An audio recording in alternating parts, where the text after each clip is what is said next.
Up to Ann Arbor, Michigan and Rutgers at the Big House.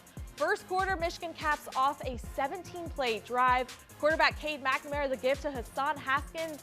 Wolverine touchdown, and it's 7-0 Michigan. After a Rutgers field goal, Haskins, he finds the end zone again. Michigan takes a commanding 14-3 lead in the second quarter.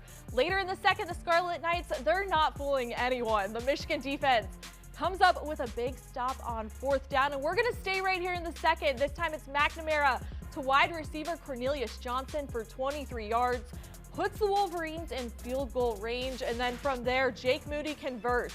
From 32 yards out, Michigan takes a 17-3 lead. In the third quarter, quarterback Noah Verdole connects with Aaron Young, 14 yards for the score. Rutgers cuts the Michigan lead in half. The Wolverines, though, they hang on for the 20-13 win. BCSN's Joel Sebastianelli joins us from the Big House. There's a lot that wasn't surprising about this game. The team that won, their offensive game plan, Michigan ran the ball about 70% of the time, establishing the run early with 2 Hassan Haskins touchdowns. What was surprising is how a 20-3 halftime lead almost slipped away. Michigan's offense couldn't stay on the field.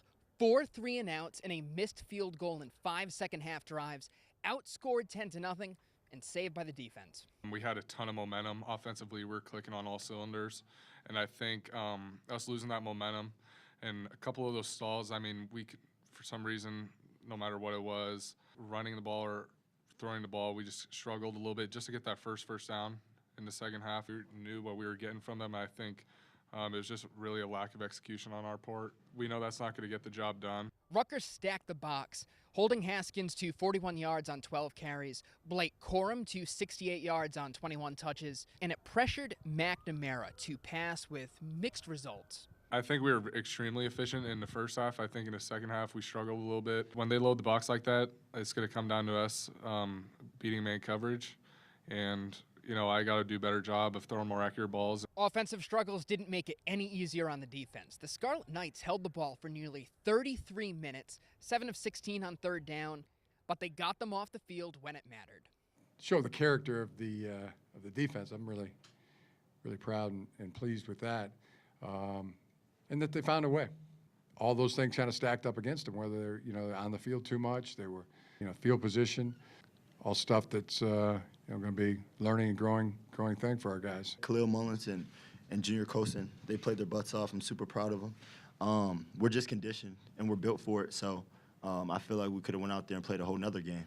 A win is a win. What's important now, what was important today is just coming out with the win, making the key stops we needed down the stretch. Today wasn't good enough.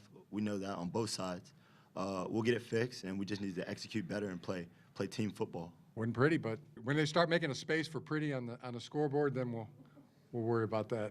Not exactly jumping around after this one, but they will be next week off to Camp Randall for a noon kickoff against Wisconsin, who was manhandled 41-13 by Notre Dame this afternoon. At the Big House, Joel Sebastianelli, BCSN.